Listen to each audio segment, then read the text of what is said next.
consiste o imposto sobre produtos industrializados? O IPI é o imposto que é devido por quem industrializa determinado produto e o leva à revenda, ou quem importa um produto industrializado para revendê-lo. Então, a operação de modificar o produto em outro, por exemplo, eu comprar uma madeira e transformar numa cadeira para venda, gera IPI.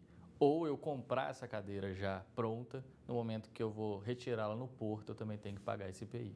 Após a suspensão do aumento do IPI sobre automóveis, como ficará a situação de quem comprou o carro no intervalo entre a publicação do decreto e a decisão do STF? Olha, a venda do veículo, a venda na concessionária, na realidade ela não é fato gerador do IPI. Ou seja, a concessionária de automóvel, por vender veículo, ela não deve IPI. Então, em tese, esse aumento que ocorreu não pode ser atribuído à concessionária de veículos. Então, ela não tem obrigação nenhuma de devolver nenhum valor ao consumidor.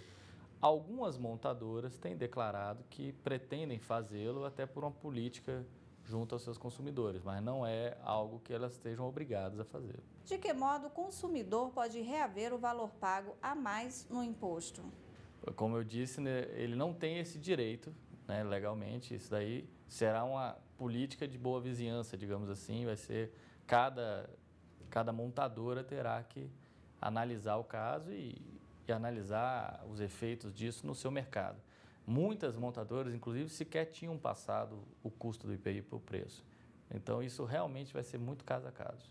Quais os princípios constitucionais foram utilizados como fundamento para a suspensão da vigência do decreto que alterou alíquotas do IPI sobre os automóveis? O decreto do IPI, ele, quando foi publicado, ele era claramente inconstitucional. A Constituição é muito clara que o aumento do IPI só pode valer 90 dias após a sua publicação.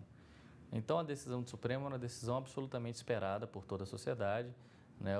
Houve um excesso por parte do governo, um descumprimento evidente da nossa Constituição, que foi reconhecido pelo Supremo nessa decisão. Esse princípio se chama princípio da anterioridade.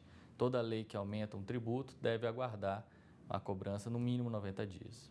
Existe a possibilidade de as montadoras questionarem eventuais prejuízos financeiros por conta da medida? Certamente.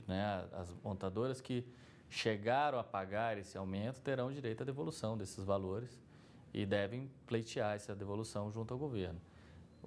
Provavelmente o governo não irá fazer essas devoluções administrativamente. Essas empresas serão obrigadas a ir à justiça e pedir a devolução, a condenação judicial da União, no caso. O que levou o governo a editar o decreto combatido pelo Partido Democratas? Bom, a medida do governo foi uma medida de proteção da indústria nacional. É comum que se façam medidas protetivas.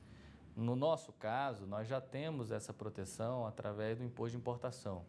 Na realidade, o governo se excedeu, ele aumentou em muito a proteção dada às montadoras nacionais. Isso, inclusive, pode ser objeto de questionamento na Organização Mundial do Comércio. Muitos juristas entendem que esse decreto pode gerar uma retaliação ao Brasil no âmbito internacional. O Brasil ele é signatário de um acordo internacional, que é o acordo da OMC, que proíbe esse tipo de proteção do mercado interno. O nosso direito prevê apenas que seja cobrado do produto importado a mesma tributação cobrada da produção nacional, o que não acontece no momento que há esse aumento em 30 pontos percentuais. Com a suspensão, a partir de quando o decreto começa a ter vigência? A validade do decreto é 90 dias após sua publicação. Então, na realidade, daqui a aproximadamente 30 dias, nós teremos a volta da cobrança e aí sim, dentro da previsão constitucional. Apesar de existir ainda essa possibilidade do questionamento internacional. Questionamento esse que, diga-se de passagem, não seria feito pelas empresas, mas sim por países que cediam essas empresas. Já existem notícias de países como Japão, Coreia do Sul, que estão ventilando a possibilidade de questionar a atitude do governo junto à OMC.